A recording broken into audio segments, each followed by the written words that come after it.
Maybach music. Can anybody out there hear me? Hear me? 'Cause I just wanna... Hello dear student, how are you? I am Arvind R. Now welcome to you in my online platform. Today we have to discuss one more topic, important topic. आज हम क्या discuss करेंगे कि जो coulomb के नियम में हमने कूलाम चलो में प्रिंसिपल ऑफ सुपरपोजिशन पढ़ा था, उस पर कुछ न्यूमेरिकल्स डिस्कस करते, कुछ अच्छे क्वेश्चंस डिस्कस करेंगे। तो देखिए पहला एग्जांपल लेते हैं फटाफट। तो फटाफट से वीडियो को लाइक शेयर कर दें, और जिन बच्चों ने चैनल को सब्सक्राइब नहीं किया है या जो बच्चे नए जुड़े हैं हमसे, वो चैनल को जरूर सब्सक्राइब करें ताकि आपको लेटेस्ट वीडियो की नोटिफिकेशन मिल सके। तो स्टार्ट करते हैं। आज का पहला कॉन्सेप्ट हम पढ़ रहे थे इलेक्ट्रोस्टैटिक, और इलेक्ट्रोस्टैटिक में हमने क्या पढ़ा था?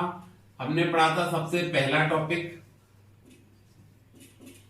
हमारी एनसीईआरटी का इलेक्ट्रोस्टैटिक। इसमें हमने पढ़ा था कूलाम के नियम में अध्यारोपण का सिद्धांत। अब उसके बाद हमने कुछ न्यूमेरिकल सॉल्व करे थे इसके। आज हम कुछ और एग्जांपल लेके आए हैं। स्टार्ट करते हैं फिर से एक बेसिक एग्जांपल से। तो क्या है क्वेश्चन? एग्जांपल क्या है? Find net force act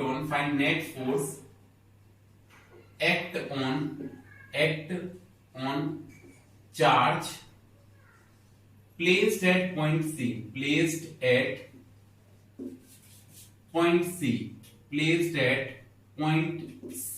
in given figure।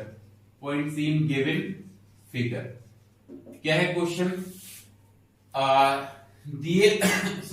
Hindi में लिखेंगे तो क्या है? दिए गए चित्र में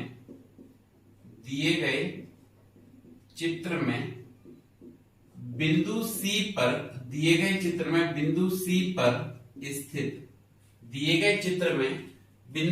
पर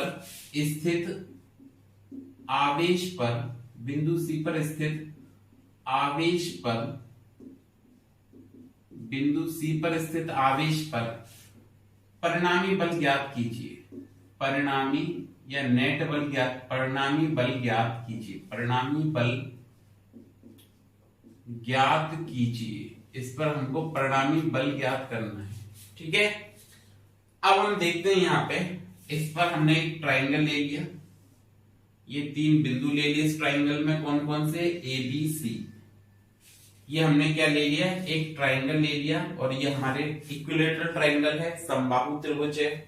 यहाँ पे ये वाला पॉइंट हो गया आपका ए, ये हो गया बी, और ये हो गया सी। इस ए पर हमने एक चार्ज रखा Q। ठीक है, ए पर जो चार्ज रखा वो कितना है? ए पर हमने एक चार्ज रख दिया Q, यहां पर भी एक Q है, और यहां पे भी एक Q चार्ज रखा है। आपको करना क्या है? इस पॉइंट C पर जो चार्ज Q रखा है उस पर नेट फोर्स कैलकुलेट करना है। तो नेट फोर्स या परिणामी बल ज्ञात करना बहुत सिंपल है। ये देखो, ये प्लस और ये प्लस। तो हमने प्रिंसिपल ऑफ सुपरपोजिशन में क्या पढ़ा था कि ये इस चार्ज पर नेट फोर्स कैलकुलेट करना है, तो इस पर कौन कौन फोर्स लगाएगा? तो इस चार्ज पर एक तो ये Q फोर्स लगाएगा, और एक ये वाला Q फोर्स लगाएगा। एक तो ये Q फोर्स लगाएगा, और एक ये Q फोर्स लगाएगा। तो ये फोर्स लगाएंगे कैसे? रिपेल करेंगे इसको। तो इसमें सबसे पहले ये इधर को रिपेल करेगा, रिपल्सन लगेगा। तो हमने क्या दिया? ये रिपल्सन F1 हो गया। ये इसको इधर, फिर ये भी इसको रिपेल करेगा इधर की तरफ, तो ये इसको रिपेल कर रहा है, तो ये F2 हो गया। ठीक है, ये इसको रिपेल कर रहा है और ये इसको रिपेल कर रहा है। अगर हम साइडों की बात करें तो आपको यहाँ पे साइड गिवन है। Side of the triangle is A and A. Equilateral triangle है तो साइड सेम होंगी। अगर ये इक्विलेटरल ट्राइंगल है तो आपको पता है कि ये एंगल बनेगा आपका कितना? 60 डिग्री। और अगर ये एंगल 60 डिग्री है, ये रिपल्सन, तो रिजल्टेंट इधर आएगा, एफ रिजल्टेंट। इसको हमने इससे ज्वाइन करवा दिया और इसको इससे ज्वाइन करवा दिया। अगर ये 60 है तो अल्टरनेट क्या बनेगा? यहाँ पे वर्टिकली अपोजिट एंगल बनेंगे, शीर्ष विमुख कोण बनेंगे, और वर्टिकली अपोजिट एंगल से ये पूरा जो है वो आपका हो जाएगा 60 डिग्री। ठीक है, अब थोड़ा सा जल्दी सॉल्व करने के लिए आपको कुछ बातें, हमारा जो एग्जाम्स होता है नीट या आईआईटी में, इसको जल्दी सॉल्व करने के लिए कुछ बातें आपको याद रखनी है। जैसे ये चार्ज Q और ये भी Q, ये डिस्टेंस A, ये भी चार्ज Q, ये भी Q, ये डिस्टेंस A। इसका मतलब चार्ज यहाँ पे सेम है और डिस्टेंसेस भी सेम है। चार्ज सेम है, डिस्टेंसेस भी सेम है, तो फोर्स भी क्या होने चाहिए, सेम होने चाहिए। सेम होने चाहिए तो हम यहाँ पे क्या कह सकते हैं, इन दोनों में F2 है और इन दोनों में F1 है, तो हम क्या कहेंगे यहाँ पे सॉल्यूशन में कि जो F1 फोर्स है वो इक्वल आएगा F2 के, और इसको हम क्या कहेंगे K Q1 Q2 upon R square, ये हो जाएगा। तो K Q1 की जगह Q लिखा और Q2 की जगह Q लिखा, R को हमने लिखा A स्क्वायर, क्योंकि या तो ये डिस्टेंस मानो या ये डिस्टेंस मानो, दोनों की कितनी है, A है। फाइनल हमने इसको सॉल्व किया तो ये बन गया क्या, K Q square upon A square, ये दोनों फोर्स इक्वल हो गए। तो हमारा ये जो फोर्स आया है, यहाँ पे जो बल आया है वो आया K Q square upon A square, यही F1 की वैल्यू है और यही F2 की वैल्यू है। तो हमने इसको क्या F कंसीडर कर लिया, F ऐसा लेट किया, ऐसा मान। बट हमको क्या करना है, इन दोनों के बीच में रिजल्टेंट फाइंड आउट करना है। तो रिजल्टेंट कैसे, F1 एवं F2 के बीच रिजल्टेंट फोर्स, F1 और F2 के बीच परिणामी बल। तो हमने पढ़ा है कि रिजल्टेंट या परिणामी का फॉर्मूला क्या होता है, root F1 square plus F2 square plus 2F1 F2 cos theta, ये फॉर्मूला होता है। अब यहाँ पे थीटा एंगल कितना है, 60 डिग्री है, थीटा जो है वो आपके पास कितना है, 60 डिग्री है। अगर ये थीटा 60 डिग्री है तो हम यहाँ पे सॉल्व करके लिखेंगे F resultant equal to root F1 और F2 इक्वल है, इसको मैंने F कंसीडर किया तो F square plus F square plus 2F into F cos 60, ठीक है, cos 60। अब देखिए ये क्या आ जाएगा, रूट में ये बनेगा क्या, F square plus F square plus 2F into F square cos 60 होता है 1/2, 2 से ये 2 कैंसिल हो जाएगा, cos 60 क्या होता है 1/2, तो ये बन जाएगा, ये सभी ऐड हो जाएंगे तो ये बनेगा 3F स्क्वायर।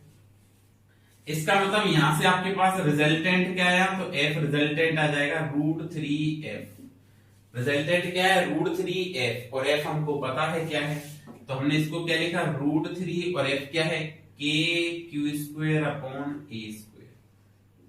ये रिजल्टेंट फोर्स या परिणामी बल आपके पास प्राप्त हो गया। बात समझ में आई, इस टाइप का क्वेश्चन कैसे हम सॉल्व करेंगे। इसी में देखिए कई सारी कंडीशंस हो सकती हैं, तो हमने थोड़ा सा इसको क्वेश्चन को चेंज किया।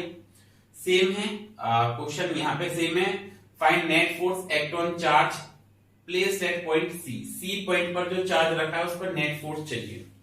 बट थोड़ा सा कॉन्सेप्ट इसमें हमने क्या कर दिया, चेंज कर दिया। कॉन्सेप्ट क्या चेंज कर दिया कि ये तो प्लस क्यू है और ये वाला चार्ज जो है ना वो माइनस क्यू हो जाए। अगर ये वाला चार्ज माइनस क्यू हो, अब कैसे सॉल्व करेंगे, तो अब सॉल्व करने का जो मेथड है, अगर ये वाला चार्ज प्लस क्यू की जगह हमने क्या ले लिया, माइनस क्यू ले लिया, तो माइनस क्यू चार्ज लेने पर इसको कैसे सॉल्व करेंगे हमको ये देखना है।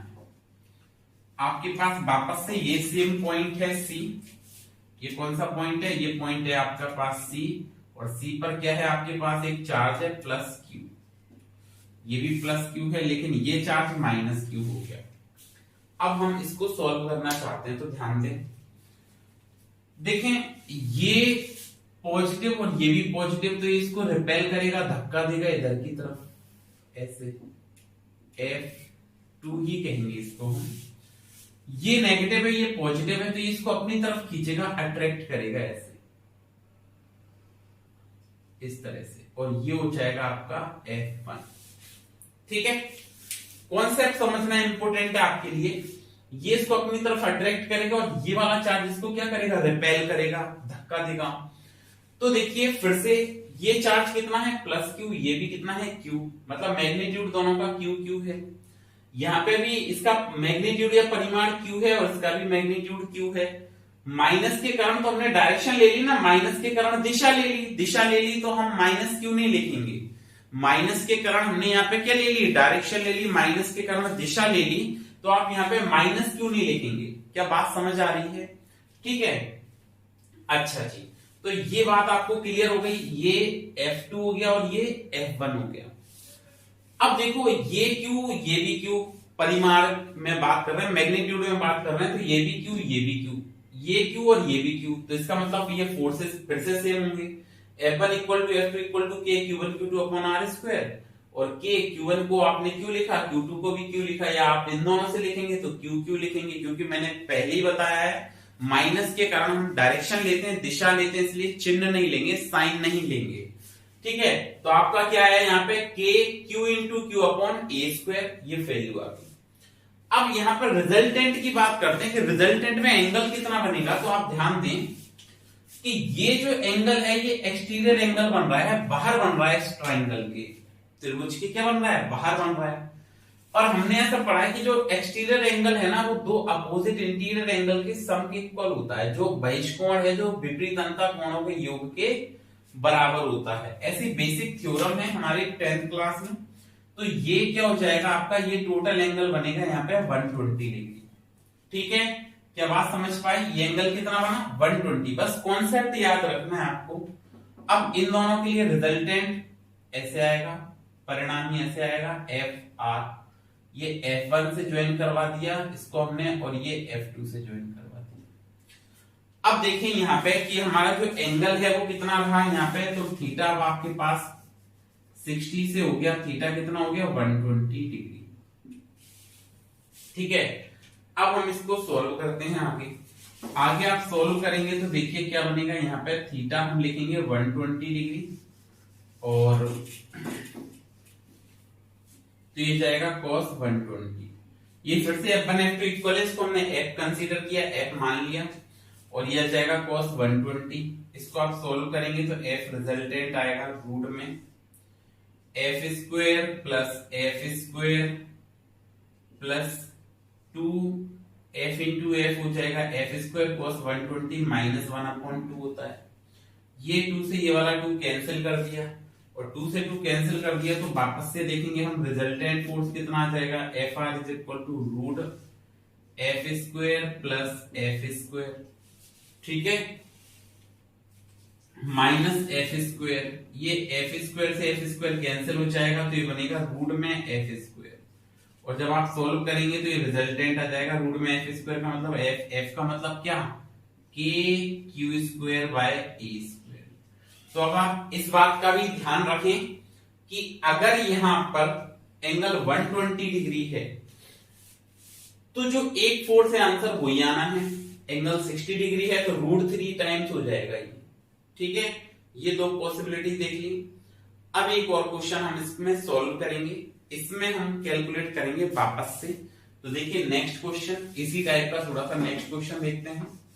क्वेश्चन हम सेम लिखा रहने देते हैं, दिए गए चित्र में बिंदु सी पर स्थित आवेश पर परिणामी बल ज्ञात करो, calculate net force act on charge placed at point C. एक सी पॉइंट पर हमने कोई चार्ज रखा है जिस पर हमको नेट फोर्स कैलकुलेट करके बताना है। तो देखिए इस टाइप का अगर आपको क्वेश्चन मिलता है तो हम इसको सॉल्व कैसे करें। ठीक है, नेट फोर्स कैलकुलेट करना है तो कैसे सॉल्व करेंगे यहाँ पे। तो आपको देखिए एक एग्जांपल दिया हमने, ये क्वेश्चन ये आपसे सेम क्वेश्चन है, find net force act on charge at point C in given figure. क्या कह रहे हैं, दिए गए चित्र में बिंदु सी पर स्थित आवेश पर परिणामी बल ज्ञात कीजिए, ये आपसे पूछा गया है। तो देखिए परिणामी बल पूछ रहे हैं तो हमने ये इसकी डिस्टेंस ले ली, ये हो गया आपका 3 सेंटीमीटर, ये हो जाएगा 4 सेंटीमीटर और ये हो जाएगा 5 सेंटीमीटर। ये तो हमने इसकी डिस्टेंसेस ले ली, दूरियां ले ली। ये आपका -20 ESU हो जाएगा, ये आपका 12 ESU हो जाएगा ESU, और ये आपका 15 ESU हो जाएगा। ठीक है, ये चार्ज हो गए। क्या बात क्लियर है। अब देखिए इनको हमने सी फिक्स कर रखा है, तो इस पॉइंट को ए कह दिया, इसको आपने बी कह दिया और इस पॉइंट को सी कह दिया। सॉल्यूशन देखते हैं। तो देखिए इन दोनों में फोर्स, पहले इन दोनों में 15 में और 12 में, तो इनमें रिपल्सन होगा, और रिपल्सन होगा तो ये इधर की तरफ जाएगा F1। ठीक है, तो हमने क्या कहा कि F1 आएगा कितना, तो इसका सॉल्यूशन देख लेते हैं कि F1 फोर्स कितना होना चाहिए या F1 फोर्स कितना होगा। तो हमने लिखा F1 इक्वल टू, अब CGS है, ये देखिए ESU में लिख रहा है, ESU का मतलब कौन सा सिस्टम है, यहाँ पे CGS है, यहाँ पे भी ESU लिख रहा है, इसका मतलब कौन सा सिस्टम है, CGS है। और ये भी सेंटीमीटर में, तो सीजीएस है। तो सारी वैल्यू अगर आपको सीजीएस सिस्टम में गिवन है, सारी वैल्यू किस में गिवन है, सीजीएस सिस्टम में गिवन है, तो अगर सारी वैल्यू अगर आपको सीजीएस सिस्टम में, तो कन्वर्ट करने की जरूरत नहीं है। तो यहाँ पे हम इसको बिना कन्वर्जन के सॉल्व करेंगे, यहाँ पे कन्वर्ट करने की आवश्यकता नहीं है।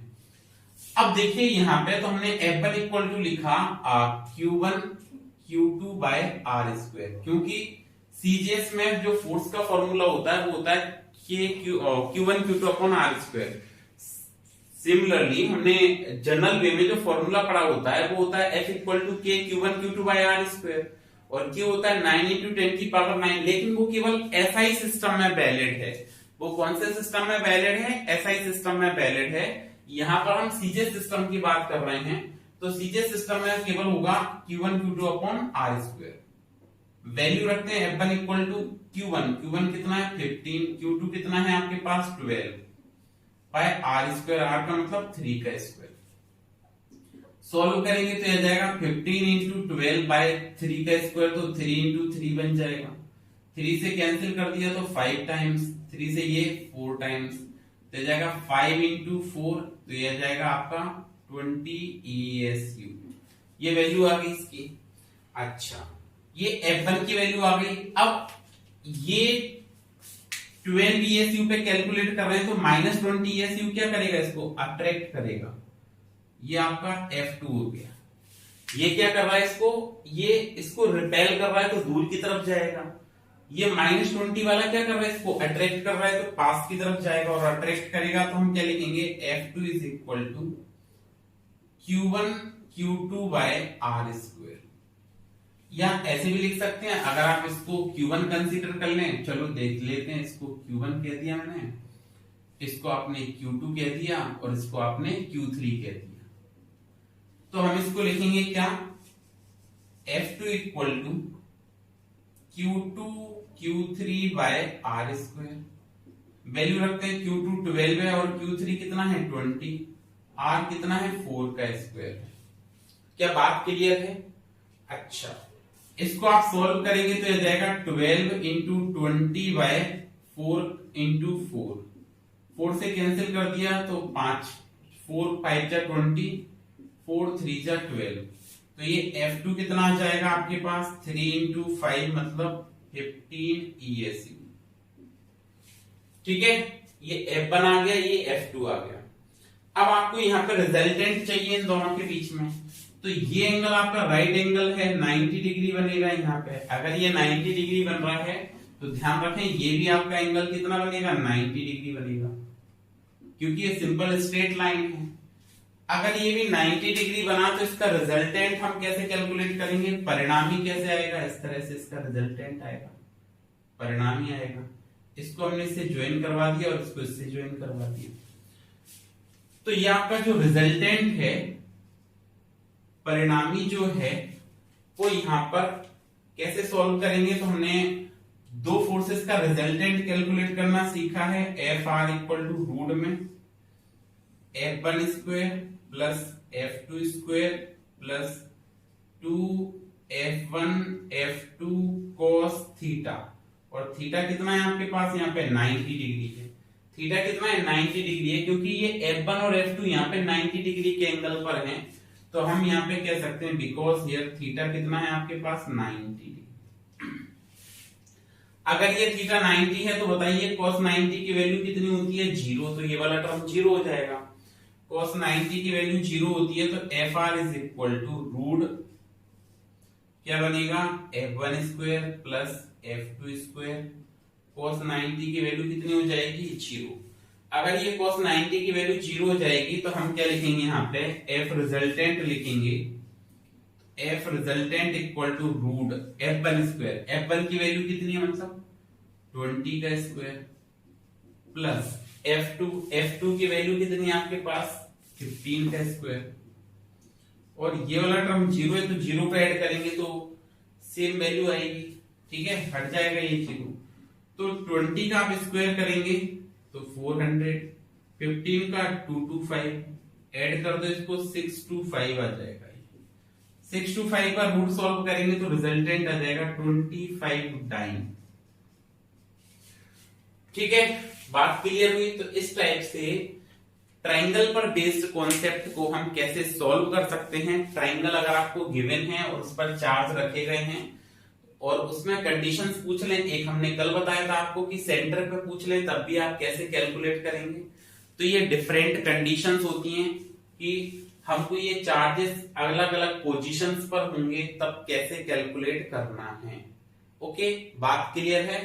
तो आज के लिए इतना ही, फिर से मिलते हैं नेक्स्ट क्लास में एक और नए कॉन्सेप्ट के साथ। तब तक पढ़ते रहिए, सुरक्षित रहिए। Thank you.